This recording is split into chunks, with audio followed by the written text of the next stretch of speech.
ते आहे तर पप्पाने तिला बोललेलं आहे की तुझ्यातली माणुसकी तर केव्हाचीच संपलेली आहे, पण तुझ्यामधली जी मातृत्वाची भावना आहे ते सुद्धा संपलेली आहे. आणि एवढंच नाही की देव न करो की तुझ्यापासून म्हणजेच एक दिवस सगळे काही दूर जाईल, म्हणजे सगळे आसपास असून सुद्धा तुझ्याजवळ कोणीच नसेल आणि तू देवाकडे भीक मागशील ते म्हणजे जगण्याची नाही तर मरण्याची. तर हा भाग नक्की शेवटपर्यंत बघा, तुम्हाला कळेलच काय झालंय ते. नमस्कार प्रेक्षकांनो. तर आता इकडे मंजू सत्याला घट्ट मिठी मारते आणि आता इकडे ती त्याच्या जखमेला बघते तर त्याच्यातून रक्त निघत असतं. आता हे पण इकडे ती बोलते, सत्या तुला किती दुःख झालंय. आता असं म्हटल्याबरोबर इकडे तो बोलतो, अहो त्यात काय एवढं. आणि आता इकडे त्यावरती बोलते, थांब थांब मी आता लगेचच ड्रेसिंग करून देते. त्यावर तो बोलतो, नाही राहू द्या. आणि या ताईच्या दुःखापुढं माझं तर एवढंच आहे ना. आणि मगांची घाईघाईने धक्का लागला असेल.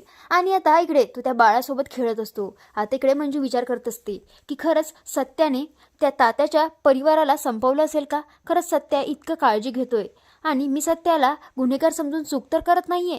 तर एकदम सत्याचं लक्ष त्या ताईकडे जातं. त्या एकदम शांत पडलेल्या असतात. आता हे पाहून इकडे तो बोलतो की वाघमारे यांना काय झालंय बघा की या हालत वगैरे काहीच नाहीये. आता असं म्हणल्याबरोबर इकडे त्यांना खूप भीती वाटत असते.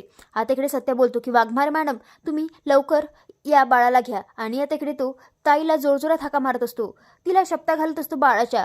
आणि आता इकडे तिचे हात वगैरे घासत असतो. तर आता इकडे तिचा नवरा असतो तो बोलत असतो, लक्ष्मी तुला काय झालंय. आणि आता इकडे तो सत्यासमोर हात जोडतो आणि बोलत असतो की सत्या दादा प्लीज मला बाहेर काढा, तिला माझी गरज आहे हो. आता इकडे सत्या त्याला बाहेर काढतो. इकडे बाळही रडायला लागतो. आता इकडे म्हणजे त्याला शांत करण्याचा प्रयत्न करते. तर आता इकडे सत्या तिच्या म्हणजेच लक्ष्मीच्या तोंडावर तिकडे पाण्याचे शिंतोडे टाकतो. तर आता इकडे बाळाचा रडण्याचा आवाज ऐकून आता इकडे लगेचच लक्ष्मीला जाग येतो. आता इकडे त्यावरती बोलते, अगं लक्ष्मी जाग जाग, हे बघ तुझं बाळ तुझे वाट बघतोय. आणि आता इकडे ती त्याच्या बाळाजवळ म्हणजेच तिच्या बाळाजवळ त्याला ठेवते.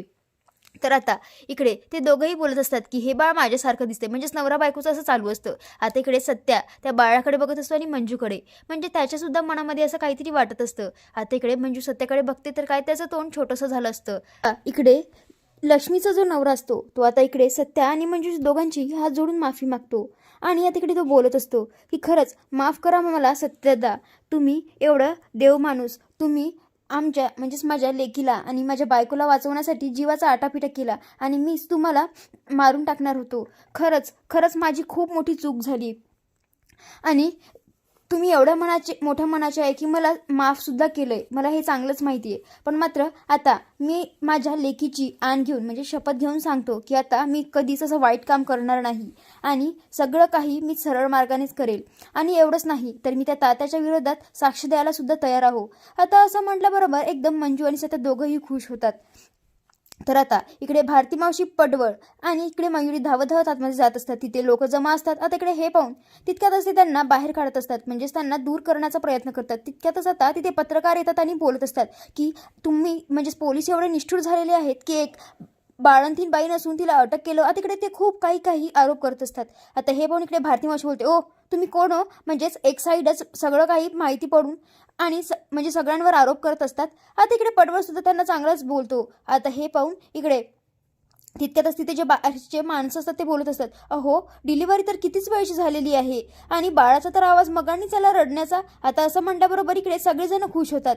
तर आता इकडे तितक्यातच बलमा डॉक्टरांना घेऊन येतो. आता इकडे ते आतमध्ये जाणार तर पत्रकार आता इकडे त्यांना प्रश्न विचारत असतात. आता हे पाहून इकडे पत्रकार बोलतात, अहो तुम्ही पत्रकार आहात की कोण आणि एखाद्या जीवावर कसं काय उठू शकतात. आता इकडे ते पत्रकार बोलतात, अहो तुम्ही सर आमच्या पत्रकारीवर का प्रश्न उचलतायत. आता इकडे त्यांना काहीतरी वाईट वाटत असतं. आता हे पाहून इकडे बलमा बोलतो, मी काहीच वाईट बोलत नाहीये, मी फक्त हेच म्हणतोय की जर ॲक्सिडेंट झाला तर लोक तिथे फक्त पाहायला गर्दी करतात पण त्याला मदतीला कोणी जात नाही. आणि तसंच आजही बघा की तिथे 2 जीवांचा प्रश्न आहे, तुम्ही आमच्या आधी येऊन इथं पोहोचलात पण मात्र एखादा डॉक्टर वगैरे का नाही यंदा तुमच्यासोबत.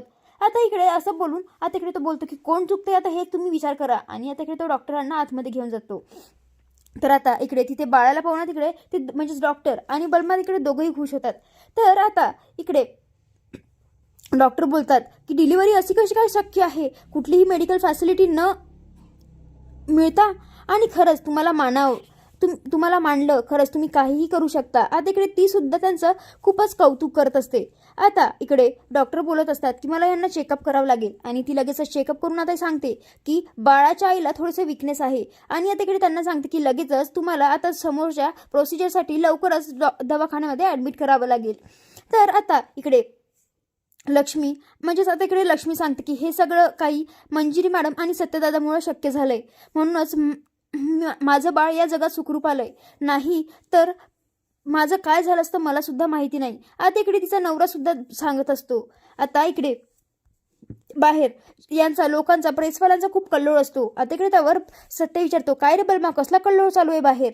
तर आता इकडे ते म्हणजे सत्य आणि मंजूला प्रश्न विचारण्यासाठी तिथे कल्लोळ करत असतात. आता इकडे ते बाहेर आल्याबरोबर आता इकडे ते विचारत असतात, म्हणजे आता इकडे भारती मावशी बोलते झाली डिलिव्हरी. आता इकडे त्यावर मंजू बोलते हो मुलगी झाली. आता असं म्हटल्याबरोबर इकडे सगळेजण खूप खुश होतात. तर आता इकडे प्रेसवाले त्यांना खूप प्रश्न विचारत असतात की कुठलीही मेडिकल फॅसिलिटी न असताना तुम्ही एवढी सगळं काय कसं काय करू शकता. आता इकडे ते दोघंही म्हणजेच एकमेकांनाच क्रेडिट देत असतात. आता हे बघून आता इकडे ते पत्रकारही बोलत असतात आमचा सत्यदादा तर प्रत्येक वेळेस कुठलंही काहीही असो, मरण असो नाहीतर काही पण, तिथे तर सत्यदादा लवकरच पोहोचतो. आता इकडे हे सगळं काही बातम्या इकडे न्यूजवर येत असतात. तर आता इकडे मम्मी हे सगळं पाहून खूप जळून खाक होते. आणि एवढंच नाही तर आता इकडे पत्रकार बोलत असतात की हे बघा आम्हाला ना तुमचा एक फोटो हवाय. आता इकडे ते दूर दूर असतात. आता हे पाहून इकडे ते बोलतात की प्लीज जरा जवळजवळ या की तुम्ही दोघं. आता इकडे त्यावर पडवळ बोलतो हो हो आणि सत्यदादा जरा मॅडमच्या खांद्यावर हात ठेवा की. आता इकडे त्यावर सत्य बोलतो आता काही ते मॉडेलिंगचे फोटोशूट चालू आहे का. आता इकडे छान ते मस्त फोटो वगैरे देतात. तर आता इकडे आतमध्ये गेल्यावर आता इकडे जी लक्ष्मी असते ती आता खरंच हात जोडून आता इकडे त्यांची माफी मागते आणि बोलत असते की माझी अशी अवस्था पाहून तुम्ही माझ्या नवऱ्याला माफ सुद्धा केलं. खरंच मला आज समजलंय की तुम्हाला अख्खा सातारा देव का म्हणतात. तर आता इकडे लक्ष्मीचा नवरा सुद्धा बोलत असतो की खरंच माफ करा दादा. आता इकडे त्यावर सत्य बोलतो हे बघा तुम्हाला तर आज कळालेलंच असेल की एखाद्याला मारण्यापेक्षा एखाद्याचा जन्म देणं किती कठीण असतं ते, आणि म्हणून त्यामुळे लक्षात ठेवा की कुणालाही मारण्यापेक्षा कोणाला कसं जगवता येईल याचा विचार करा. आता असं म्हटल्याबरोबर इकडे मंजू विचार करत असते की खरंच हा सत्य तोच आहे का. आणि आता इकडे तिला सुद्धा खूप छान वाटत असतं सत्याच्या ह्या गोष्टी ऐकून. तर आता इकडे तो त्या बाळाला हातामध्ये घेतो आणि आता इकडे तो बोलत असतो की बाळा खरंच तू या मामाला खूप त्रास दिलाय आणि एवढंच नाही तर आता इकडे छान तो लाड करत असतो. इकडे मंजू सुद्धा बोलत असते काय ग बाई इथे ही जागा आहे होय डिलिव्हरी म्हणजेच इथे जन्म घ्यायची. आणि आता इकडे हे दोघंही छानपैकी त्याचं जवळ होऊन असं छान लाड करत असतात. आता इकडे हळूच बलमा त्यांचा छानपैकी फोटो काढ.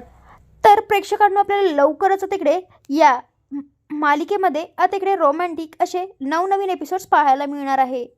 जर तुम्ही या चॅनलला नवीन असाल तर लगेचच सबस्क्राईब करा आणि तुम्हाला सुद्धा हे असे नवनवीन जे रोमॅन्टिक एपिसोड्स आहेत ते पाहायला तुम्ही उत्सुक आहात का ते सुद्धा कमेंट करून कळवा. पण मात्र सत्य आणि मंजूची नव्याने सुरुवात होणार हे नक्की.